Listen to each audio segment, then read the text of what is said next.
Hey everyone, Aiden here. This is going to be the first video for a new series called Deity Profiles.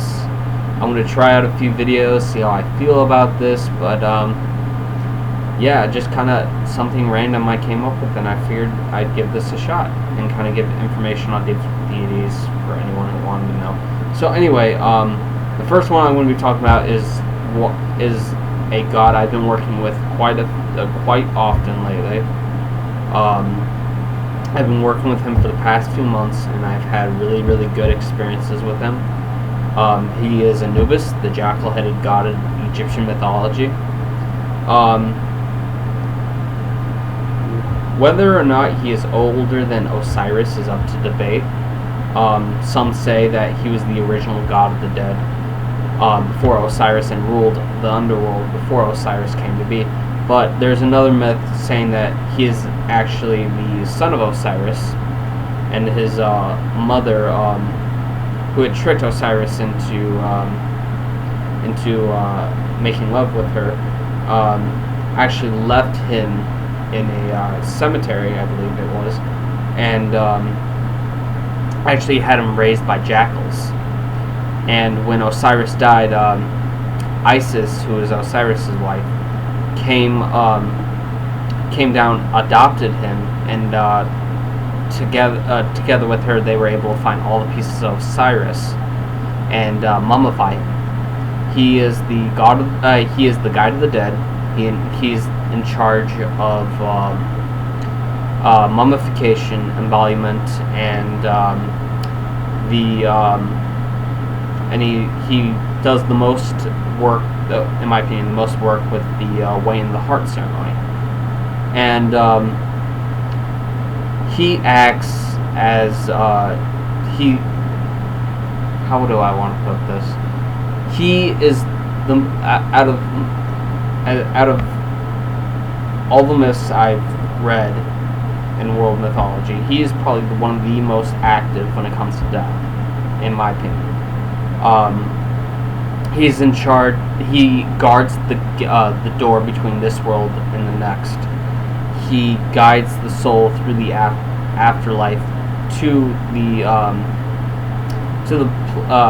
Osiris's temple, temple or palace, I can't remember which, where he is to be judged through the weighing of the scale. He places the individual's heart on the scale to be weighed against the feather of truth. If it is heavier than the feather of truth, then it's ruled to be that this individual was a wicked person and must be punished. So he feeds it in the individual to the monster. I can't remember her name for the life of me, but she's like a crocodile, like half crocodile, half hippopotamus.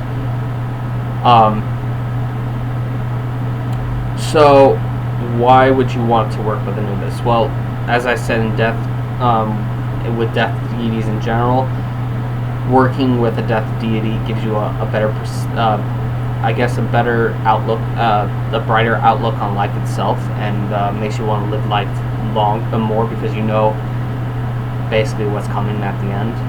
I guess would be the right way of putting it. You know that you're not going to last forever, so you want to experience life more. That's one thing. Anubis is also very good for, like, working with him and building a relationship with him is also great for when you want to work with the dead and help connect with your ancestors. He can help guide the souls back to you to talk to you, or you to them, one of the two. Usually it's me to them, but and basically help with contacting them, getting the messages you want. And he's also really good for journeying work into the spirit world. He's a guide and also protector, and also really good with past life regression too. I had quite a few interesting experiences with him, working with a few friends doing past life regression. His energy is a little chaotic. When you work with him, in my opinion, it's very symbolic. I mean, there's a lot of symbolism with him. You're more likely to see animal totems. Overall, he's just a very kind god, but he wants you to do a lot of the work. He'll guide you to where you are, but it's your job to decipher the messages. It's your job to figure out what the whole point of it was, and you have to dig for your answers. He will guide you in the right direction if you trust him, but you got to do a lot of the work, and that's the same way with a lot of deities. He's very protective, especially for children. He can help you locate lost objects. And he's also really good with coping death in general and going through the mourning process, as well as protecting the dead in the resting places from grave robbers. Good offerings to, offerings I prefer to give him are like beer, and I haven't tried wine, but beer really seems to work with him quite a bit. He really likes his beer. But I also give frankincense oil as well, food offerings, blood on the occasion. But I find that food offerings to be a bit more. He seems to enjoy them more than blood, which kind of makes sense. I don't think I would want blood either. But like with a lot of the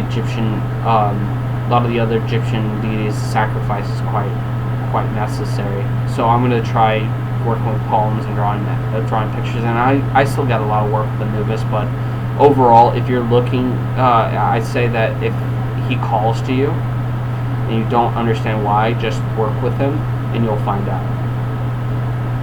He is a really, really special deity. Not that saying that they aren't all special, but to me, he has a very special place in my heart.